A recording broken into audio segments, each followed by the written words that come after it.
Buenas, conejo. Con un día caluroso como hoy vamos a contar otra historia nueva. Vamos a hablar de Elías, que con el transcurso del tiempo vamos a ver quién es en verdad este mozo. Elías justamente era un gaucho del norte, de los norte del Jujuy. Pero vamos a narrar cómo fue la historia, su familia, todo eso. Desde chico, este hombre, Elías, sintió la necesidad de ser patriota, de defender a su país, de las colonias, del avance español y todas esas cosas, pero como todo chico soñaba con ser un caudillo como su padre. Su padre era un hombre así fornido, grandote, fuerte, que cuando él estaba justamente en Jujuy se trasladaron a Salta.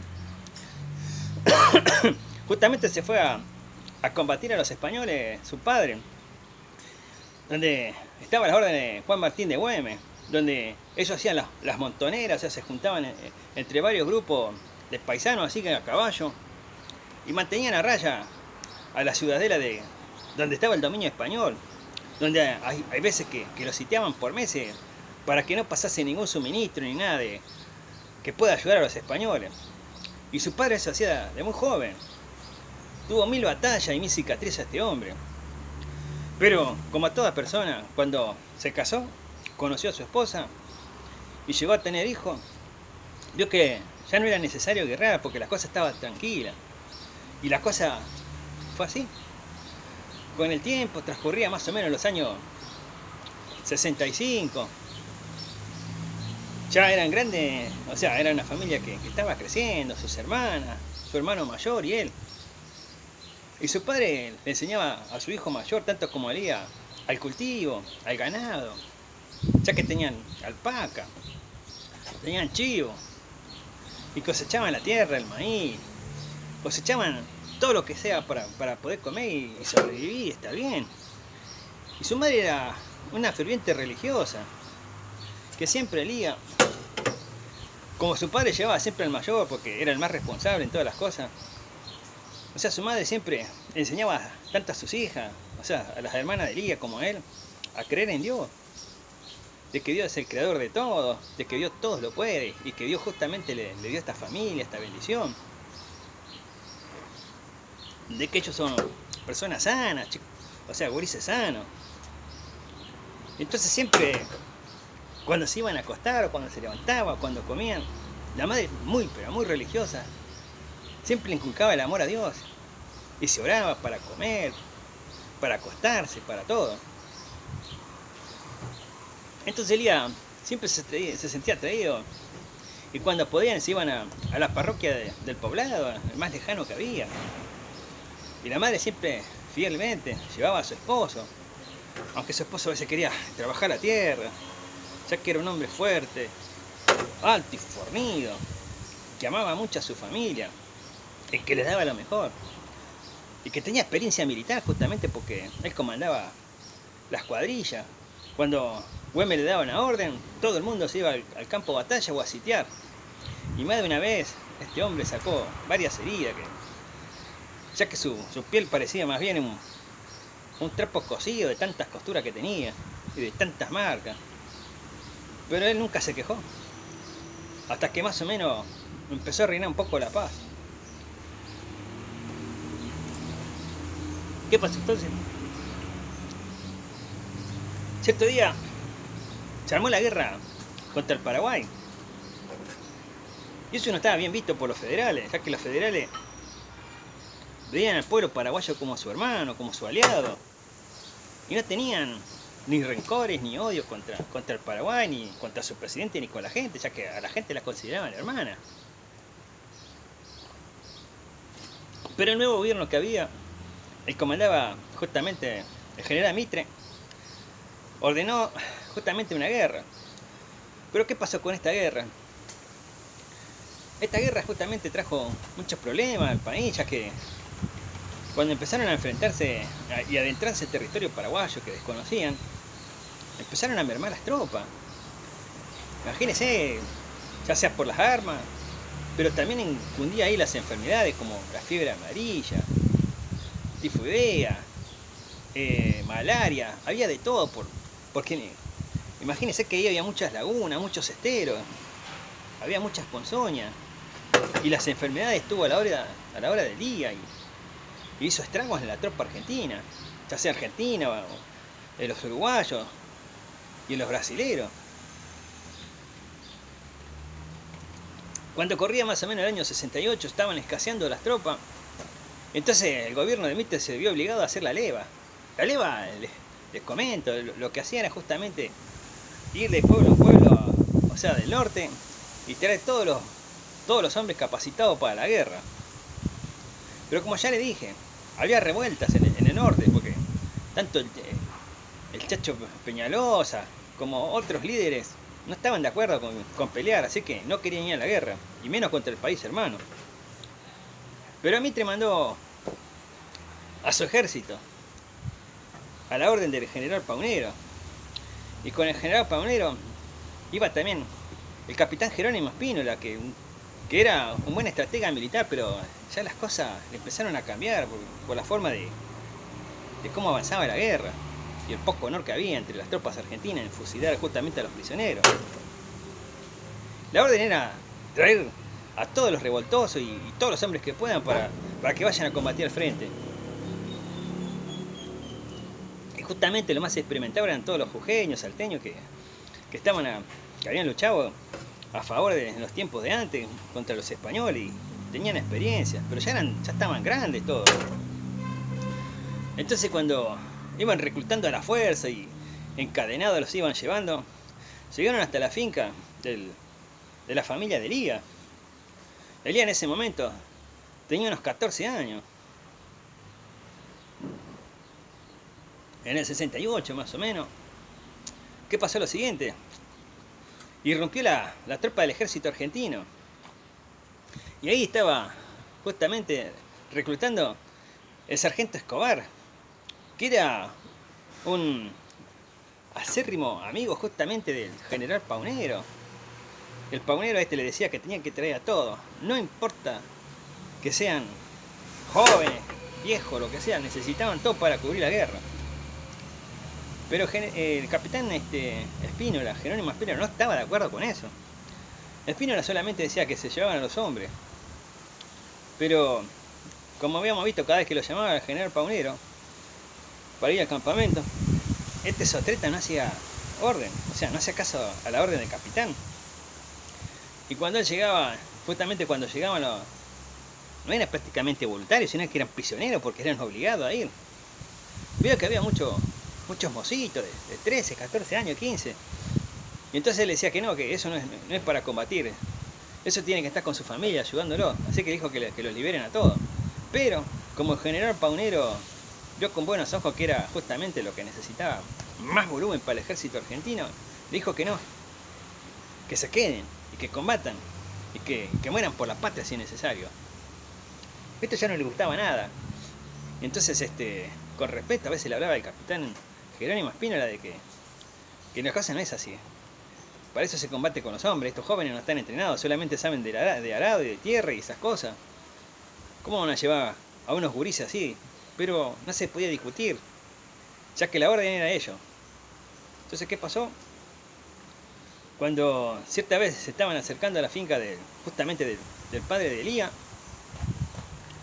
el padre de Elías vio la situación y entendió justamente que venían por ello, por él y por su hijo mayor.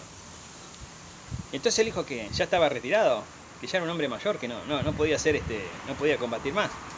Y entonces este sargento Escobar le restó importancia a lo que dijo, que ya estaba reclutado, que no importaba si estaba bien o mal, dice, lo importante es que se incorpore al ejército de inmediato, ya que dice, él tiene cargo, dice, ya que combatió, dice, en el ejército, porque dice, sus vecinos dijeron que usted era justamente un mandamás en las cuadrillas de Güemes.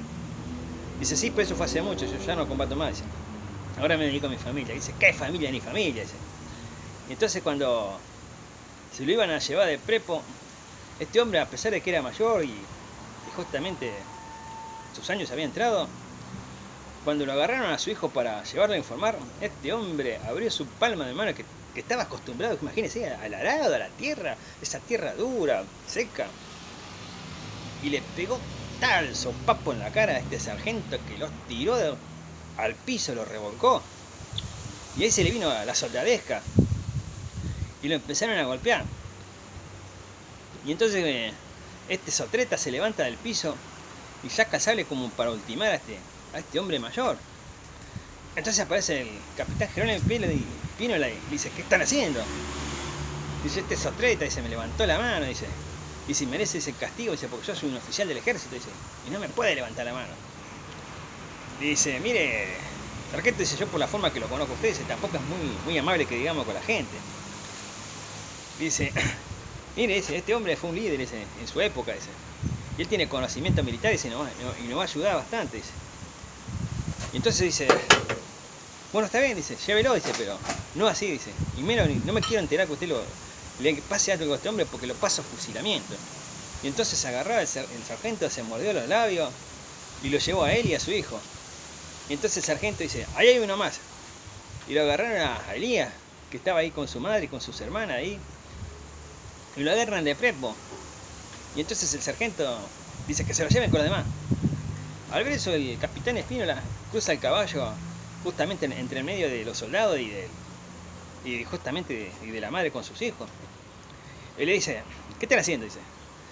Y entonces dice, mi capitán dice, cumplimos el del sargento, dice, tenemos que llevar a ese mozo, dice, para que vaya a combatir. Dice, no, este joven se queda con su madre, dice, porque alguien tiene que cuidar, dice, a la familia. Y entonces cuando le dicen eso al sargento, el sargento va con toda ínfula. Dice, mira, dice, y lo hace agarrar al jovencito para que se lo lleven. Cuando lo meten en la fila, y el sargento, el capitán Espínola estaba viendo justamente cuántos hombres había reclutado y veía que la cara de la gente no estaba nada contenta y que no estaban de acuerdo justamente con ir a una guerra que no les pertenecía y que no le iba a tener ni un beneficio para ellos, ya que el general Martín Güemes a ellos les dio de todo, le dio tierra, ganado, y justamente los compensó por todo lo que habían combatido contra contra el imperio de España. Pero ¿qué pasó? Lo siguiente. Entonces dijo, ¿quién trajo a este jovencito? Dijo acá. Dice, me lo liberan ya, dice, que se vaya con su madre. Entonces el sargento, como todo milico resentido que estaba ahí, dice, dice, orden del general Paunero de que todo hombre capacitado para la guerra tiene que ser llevado. ¿Y yo qué le dije a ustedes? Que este joven no. Dice, pero mi capitán, dice, este joven está capacitado para la guerra, dice, puede ir al frente de batalla y matar a varios, dice a varios de los paraguayos, esto. Dice, así, dice, y sí, dice, mire, es un muchacho joven. Está bien, dice, ya que está tan entusiasmado, dice, para la guerra, dice, usted va a ir al frente de batalla, dice. Cuando yo vaya allá, dice, adelante, usted va a estar conmigo en el frente de batalla, y usted va a caminar delante mío, ya que es tan valiente. Y entonces no le gustó nada. Entonces le dijo que le soltaran al joven.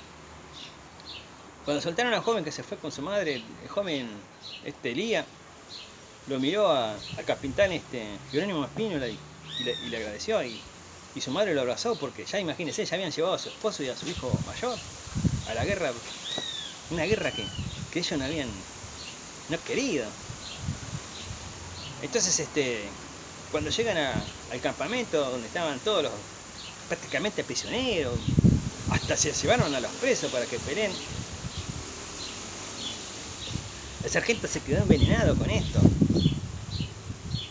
Bastante envenenado. Y en una noche así, mientras estaba ahí en el campamento, el capitán estaba hablando con el general Paunero, discutiendo ciertas cosas que no le parecía bien, cómo se tratan a los prisioneros y que no se les debe comer. Porque el capitán de Jerónimo Espino le decía, mi general, dice, si a los prisioneros no se les debe comer, dice, son muchas leguas que hay que caminar, dice, hasta la frontera, dice, y van a morir la mitad. Y él decía que sobreviven los que sobrevivan. Esta es una raza fuerte, dice, y si no comen por 2 o 3 días, dice, no les va a pasar nada. Y esto no le gustó ya al capitán Espínola, Jerónimo. Y se quedó preocupado por todo esto, lo que sea el general Paunero. Pero el general Paunero le llegó un parte de que tenía que ir al frente porque lo necesitaba el general Mitre con otros generales, ya que estaban haciendo una reunión, una estrategia especial. Cuando se va, este Maula, este sotreta de sargento, se quedó con la sangre, hirviendo y humillado adelante de su tropa por lo que había pasado. Entonces, ¿qué pasó? Como el capitán estaba a cargo del papeleo y de todas esas cosas, salió una madrugada con 4 o 5 soldados justamente para ir hasta la casa de este mocito, de la casa de Elías. Y Elías con su madre estaban orando y pidiéndole por su padre, por todo lo que iba a pasar en la guerra, y le pedían que vuelva sano y salvo junto con su hermano. Y la cosa no era fácil, porque ir a la guerra en un frente de batalla, ya saben que hay fuego cruzado, fuego de artillería, o si no puede venir la caballería, y imagínense que el tropel a una velocidad tan tremenda puede aplastar hasta el regimiento más bravo que haya. O sea que el riesgo era grande que iban a correr tanto el padre de Elías como su hermano. Entonces Elías le pedía a Dios, por favor, que los proteja y que los ayude y que ayude a su familia. A eso de la madrugada se escucha un tropel que viene muy rápido hacia la finca de la familia de Elías. Y la madre se levanta y mira pensando que por ahí era su esposo. Pensando que por ahí es su esposo, que viene justamente que le devolvió el ejército. Pero la cosa no es así. Entonces cuando la madre se da cuenta de lo que está pasando, hace que los despierta a sus hijos, dijo que se escondan en el monte, porque dice, hay un peligro inminente. Cuando bajan los soldados, este sargento, con la sangre como el eje en el ojo que tenía, habían tomado varias limetas con estos soldados, y se fueron con el propósito justamente de hacer el mal a esta familia, de quizás a torturarla, a matarla, o a llevarse a este mozo de prepo para que vea al capitán que con él no se iba a poder. Entonces, ¿qué pasó? Cuando entra y rompen la puerta, agarra este sargento sotreta, borracho, y dice, ¿dónde está el mocito ese? Y le dijo que no está, que se habían ido al poblado. Entonces le dice, mentís, perra, y le pega un cachetazo a la madre de Elías y la empiezan a golpear. Y entonces la madre de Elías sabía que las cosas se le estaban poniendo julera. Pero la madre de Elías, a pesar de que era una persona religiosa, no se iba a dejar de amedrentar. Entonces sotreta la quieren agarrar entre los soldados, y la madre agarra una vasija que tenía ahí de barro, esa que para tomar el agua, y cuando la llevan apretando así, le rompe la cabeza a este sargento que le abre acá el pómulo y le hace sangrar.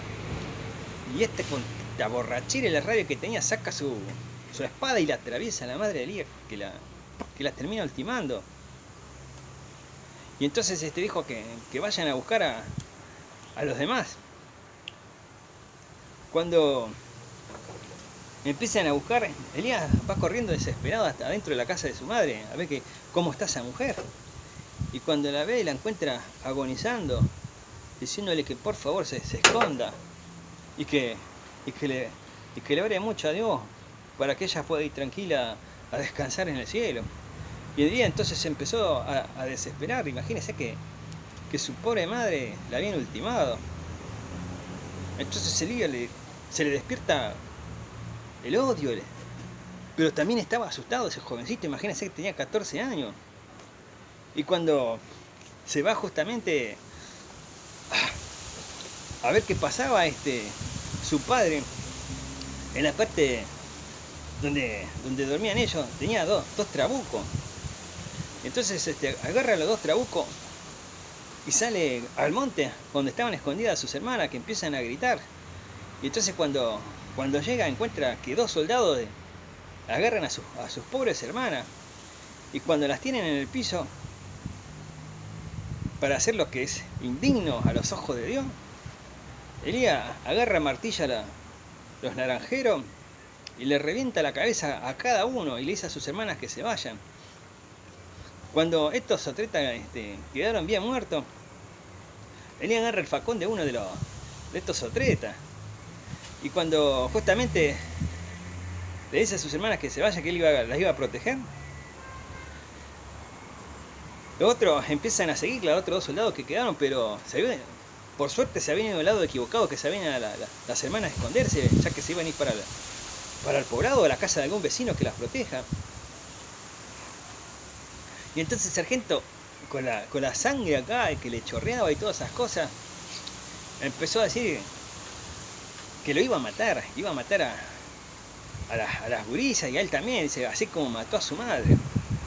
Y Elías, a pesar de que estaba atemorizado y todas esas cosas, Maula empezó a acercarse casi a Israel, y entonces Elías estaba escondido entre el pajonal. Y cuando sotreta está con el sable en mano y escucha un movimiento, empieza a pegar así hachazos por todos lados para ver a quién podía matar. En una de esas se escapa, se espanta un pájaro por el hachazo que le había pegado. Y por pegar el hachazo tremendo, se le quedó el sable en la enramada, que era enramada seca y dura. Y estaba haciendo fuerza para sacarla, y viene Elías y la atraviesa acá el cuello. Y le abre el cuello. Y lo mata. Y entonces Elías está desesperado por sus hermanas. Imagínese ella, con 14 años de edad, tener que matar a una persona. En realidad tuvo que matar a 3 personas, porque o eran ellos o era su familia. Y quién sabe, estos milicos, qué le podían haber hecho a su familia. Así que se escapan. Cuando Elías llega a la casa de un vecino, encuentra a sus hermanas que estaban ahí, y entonces se queda con ellos y le comenta justamente a su vecino lo que pasó. Entonces se agarran, los esconden a ellos y a sus hermanos, esconden a los 3, y al otro día empieza justamente un ratillaje de los soldados, ya que eso hacía que justamente puedan agarrar más gente, o sea, más hombres para llevarlos a la guerra. Así que todos se tuvieron que ocultar en el monte por un tiempo. Y entonces el parte llegó al capitán Jerónimo Espínola, donde supuestamente los soldados le mintieron, le dijeron que fueron atacados y emboscados justamente por las montoneras de que no querían irse, porque ellos habían descubierto en el monte a cierta cantidad de hombres listos para la guerra, y que los atacaron y los mataron. Pero a muchos no le creyó el capitán Espínola, y le dijo que él le preguntó al soldado de guardia, dijo que se habían ido borracho y con el sargento, y que al sargento lo encontraron justamente muerto en la casa de ese muchacho que justamente él no quería que se lleven. Y entonces le dijeron que no era así, le decían los soldados, le estaban mintiendo. Y entonces él le dijo, bueno, el que no me dice la verdad, dice, va al pelotón de fusilamiento directamente. Imagínese, ahí se le despertó ¿cómo se llama? El cagazo que se agarraron estos soldados, que le dijeron que sí, que fueron por orden del sargento, que el sargento quería llevarse al gurí y divertirse con la madre y con las hermanas. Y entonces dice que no saben cómo, pero dice que aparecieron muertos, dice, los 3, y ellos se tuvieron que venir. Y entonces el capitán Espínola le dijo que los entierren, dice, ahí en el monte, y que él hizo un sumario ahí a esos 2 soldados. Y esos 2 soldados, dice, que directamente iban a ir al frente de batalla por sotreta. Entonces Elías y sus hermanas tuvieron que esconderse por un tiempo. Y entonces vamos a ver justamente Elías qué va a hacer de su vida. Este mozo que justamente las pasó muy mal y que se lo llegó a conocer como Elías solamente. Vaya a saber por qué, su apellido nunca se supo, pero solamente le decían Elías solamente. Vamos a ver cómo este joven, con el transcurso del tiempo, pueda quizás llegar a ser un hombre como tiene que ser, como quería su madre, religioso, o si no, por ahí cambia su su modo de ser. Por eso, nos vemos. Hasta la próxima.